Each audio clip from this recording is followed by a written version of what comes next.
श्री मात्रे नमः। लोमस ज्योतिष के इस भाग में आपका स्वागत है। पिछले भाग में हमने देखा कि द्वितीय भाव के कारकत्व क्या हैं और द्वितीय भाव कैसे आपके संचित धन के बारे में बताता है, कैसे आपकी वाणी, टेस्ट और टंग के बारे में बताता है और द्वितीय भाव से कैसे आपकी इमीडिएट फैमिली के बारे में पता चलता है। ये सब हमने देखा। द्वितीय भाव मारक भाव भी है, ये भी हमने देखा। और द्वितीय भाव जब आगे चल के हम लघु पराशरी के सिद्धांतों को पढ़ेंगे तो हम देखेंगे कि धन योग और राजयोग कैसे निर्धारित करते हैं। तो द्वितीय भाव का एक बहुत बड़ा योगदान होगा। अगर द्वितीय भाव किसी भी केंद्र और त्रिकोण के साथ संबंध बना रहा हो तो एक बहुत बड़ा धन योग होता है। तो ये सब चीजें हमने पिछले भाग में डिस्कस किया। इस भाग में हम बात करेंगे तृतीय भाव के कारकत्व के बारे में। तृतीय भाव को सहज भाव भी कहते हैं या पराक्रम भाव भी कहते हैं। ये त्रिषड आय का त्रि है। त्रिषड आय क्या होता है? तीसरा भाव, छठा भाव और 11वां भाव को हम कहते हैं त्रिषड आय। षड मीन्स 6, त्रि मीन्स 3 और आय भाव इस 11वां भाव। 11वां भाव को आय भाव कहते हैं। तो त्रिषड आय का त्रि है ये। छोटे भाई बहन इससे हम देखते हैं तीसरे भाव से। जैसे मैंने बोला सहज भाव, सहोदर भी बोलते हैं इसको। तो तीसरे भाव से छोटे भाई बहन को देखा जाता है। आपका जो पराक्रम है, आपका जो हॉबीज हैं, आपकी जो करेज और वेलर है, साहस और वीरता जो है, वो सब तीसरे भाव से देखा जाता है। अगर शरीर के अंगों की बात करें तो आपकी भुजाएं, जातक की भुजाएं, गला, कान, कंधा और छाती, ये जो है तीसरे भाव से हम देखते हैं। कितनी दृढ़ता है किसी जातक के अंदर, ये भी तीसरे भाव से देखा जाता है। जैसा मैंने बोला हॉबीज, हॉबीज यानी कि शौक, किस टाइप की हॉबीज हैं। अगर तीसरा भाव बहुत मजबूत है तो हम ये बोल सकते हैं कि वो जातक खेल कूद में बहुत आगे हो सकता है, जा सकता है। कोई भी एक्स्ट्रा करिकुलर एक्टिविटीज जो होती हैं, वो सारी एक्स्ट्रा करिकुलर एक्टिविटीज हम तीसरे भाव से देखते हैं। शॉर्ट राइटिंग्स जैसे कि एसे हो गया या कोई भी ब्लॉग लिखना हो गया, इस तरह के जो शॉर्ट राइटिंग्स होती हैं, या पेपर में कॉलम लिखना हो गया न्यूज़पेपर में, इस तरह की शॉर्ट राइटिंग्स भी तीसरे भाव से देखते हैं। किसी भी प्रकार का कम्युनिकेशन रिलेटेड जो कुछ भी देखना है वो तीसरे भाव से देखते हैं। जैसे कि संचार, डाक यानी कि टेलीग्राम या फिर post, telegraph, then newspaper, internet, email, phone, किसी भी तरह का जो कम्युनिकेशन मीडियम है वो तीसरे भाव से देखा जाता है। इनफैक्ट ये भी देखा जाता है कि उस जातक का कम्युनिकेशन कैसा होगा, ये भी अगर देखना है तो तीसरे भाव से देखा जाता है। तीसरा भाव, छोटी यात्राएं देखी जाती हैं तीसरे भाव से। शॉर्ट जर्नी जिसको बोलते हैं, कि जैसे टूर्स पे जाना या छोटे टाइम के लिए पिलग्रिमेज के लिए जाना, जैसे तीर्थ के लिए जाना, या छोटे टाइम के लिए, शॉर्ट टाइम के लिए बिजनेस ट्रिप पे जाना, ट्रैवल करना, ये फॉरेन ट्रैवल भी हो सकता है। तो जो छोटी यात्राएं हैं, शॉर्ट जर्नी जो है, शॉर्ट ट्रैवल्स जो हैं, वो तीसरे भाव से देखते हैं। छोटे वाहन जैसे कि स्कूटर हो गया, छोटी कार जैसे कि नैनो, ऑल्टो, इस टाइप की जो छोटी कार होती हैं, स्मॉल कार जो है, उसको हम तीसरे भाव से देखते हैं।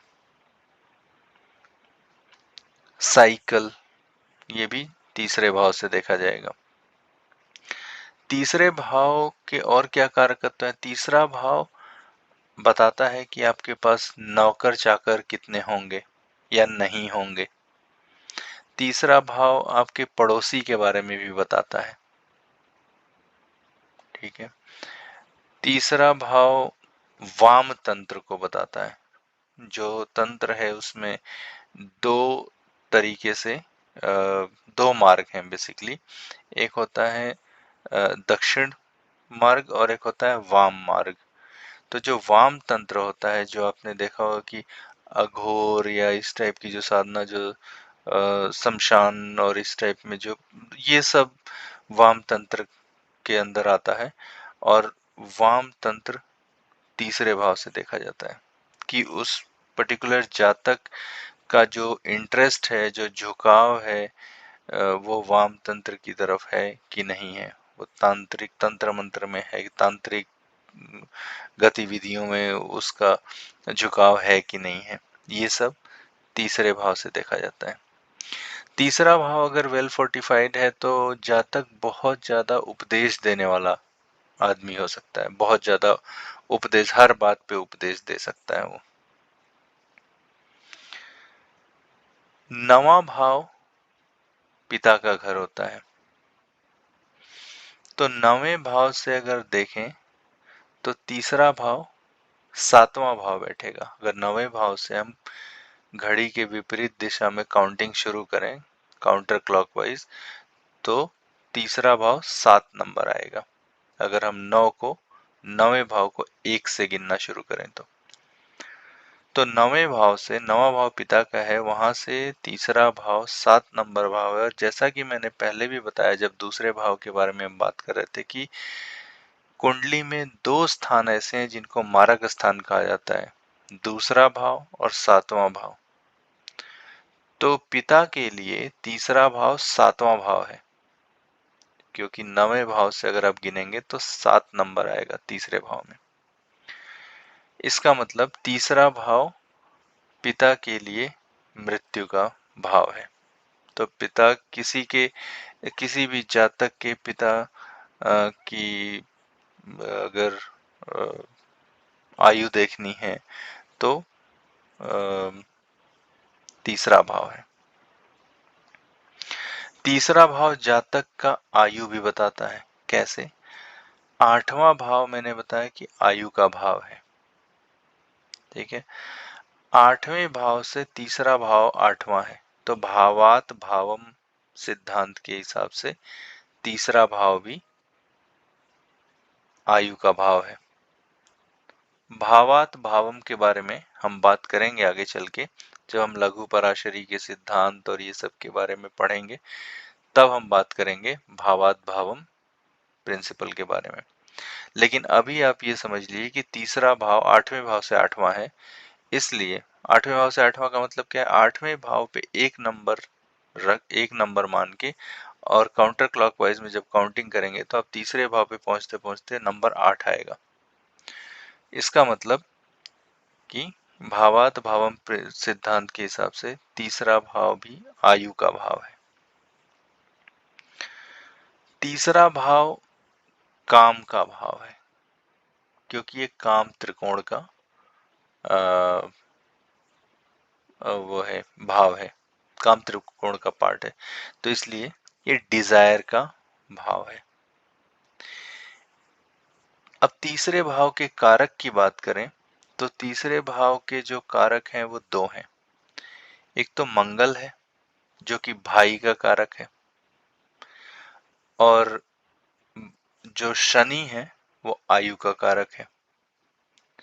तो जैसे मैंने बताया कि लॉन्जेविटी यानी कि आयु भी तीसरे भाव से देखा जाता है, तो उसके कारक शनि है। अगर शनि वेल प्लेस्ड हैं तो लंबी आयु होगी, अगर शनि ही वहां बैठे हुए हैं तीसरे भाव में तो भी लंबी आयु होगी। अगर मंगल बैठा हुआ है तीसरे भाव में तो वो ये दिखाता है कि उस जातक के भाई ज्यादा होंगे, छोटे भाई होंगे, ज्यादा नहीं होंगे, बहुत छोटे भाई होंगे। और अगर वीनस यानी कि शुक्र या फिर चंद्रमा बैठे हैं तो दिखाता है कि छोटी बहनें होंगी। और अगर मान लीजिए कि राहु बैठ जाए तो जिस इंस्टीट्यूट से मैं पढ़ के आता हूँ ज्योतिषाचार्य, वो इंस्टीट्यूट हमेशा ये सिखाता है कि जो हमारे मूल ग्रंथ हैं, जैसे कि बृहद पाराशर होरा शास्त्र हो गया, बृहद जातकम हो गया, लघु पराशरी है, फल दीपिका है, मानसागरी है, ये जितने भी हमारे ग्रंथ हैं ज्योतिष के, इनमें जो भी सिद्धांत दिए गए हैं उन सिद्धांतों को, उनसे हमको डिविएट नहीं होना है, उनको हमको ध्यान में रखते हुए वो वहाँ पे रिसर्च होती है। तो रिसर्च में वहां से ये निष्कर्ष ऑलरेडी निकाला जा चुका है कि अगर राहु तीसरे भाव में बैठता है तो वो छोटे भाई बहन ना होने का संकेत देता है। अब इसके दो अर्थ हो सकते हैं। अगर तीसरे भाव में राहु बैठा है तो छोटे भाई बहन नहीं होंगे। इसका क्या मतलब है? इसका मतलब ये है कि या तो जातक स्वयं सबसे छोटा होगा तो उसके छोटे भाई बहन नहीं होंगे। दूसरा ये हो सकता है कि वो जिस भी, अगर वो लड़का है तो लड़कों में, मतलब अगर उसके पिता की 3 संतान है, मान लीजिए कि 2 लड़का है, 1 लड़की है और लड़की मान लीजिए सबसे छोटी है, तो इसका मतलब ये है कि अगर वो लड़की है तो वो सबसे छोटी हो जाएगी। या फिर सेम लिंग में, जैसे कि अगर 2 लड़के हैं तो लड़कों में जो सबसे छोटा होगा वो हो सकता है। तो या तो वो सेम लिंग में सबसे छोटा, या एकदम से छोटा, या फिर इकलौता। छोटे बड़े का कोई कॉन्सेप्ट ही नहीं, सब वही छोटा वही बड़ा, तो उसका कोई छोटा भाई बहन है ही नहीं। तो इस तरह के फलादेश आप दे सकते हैं। अगर राहु बैठा है तो अमूमन देखा गया है कि उसका कोई छोटा भाई बहन नहीं होगा, वही सबसे छोटा होगा। ठीक है, तो इस तरह से अब जैसे मंगल अगर बैठ गया तीसरे भाव में, और तीसरे भाव के स्वामी और बाकी चीजें भी वेल फोर्टिफाइड हैं, और मंगल बैठा है, तो इसका मंगल क्या दिखाता है? मंगल ये दिखाता है बहुत ज्यादा वलर और साहस दिखाता है। तो ऐसे लोग आर्मी में जा सकते हैं, आर्म्ड फोर्सेस में जा सकते हैं।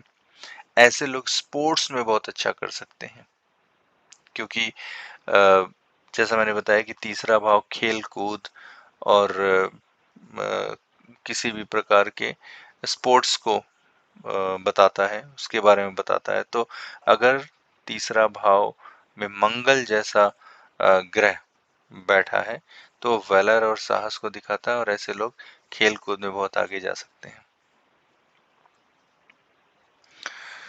ठीक है, तो अगर हम उदाहरण से देखें तो जैसा मैंने बताया कि अगर मान लीजिए कि पहली कुंडली में देखिए तो राहु बैठा हुआ है, इसका मतलब ये है कि ये जातक या तो घर में सबसे छोटा होगा, अपने अपने पिता की संतानों में सबसे छोटा होगा अपने भाई बहन में, या फिर ये अपने इकलौता भी हो सकता है। उस केस में छोटे बड़े का कॉन्सेप्ट ही नहीं रह गया, वही छोटा है सबसे और वही सबसे बड़ा है।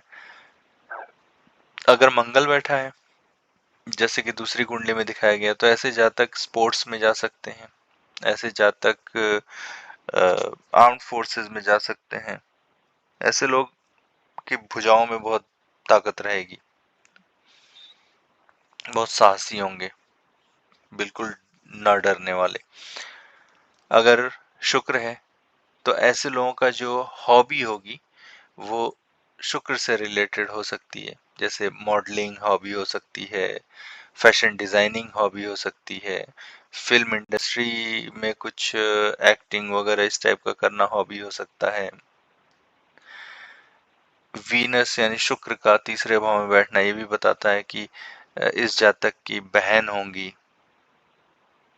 कितनी होंगी ये सब बात की बात है, लेकिन बहन होने का संकेत देता है। तो इस तरीके से हम तीसरे भाव का एनालिसिस कर सकते हैं। और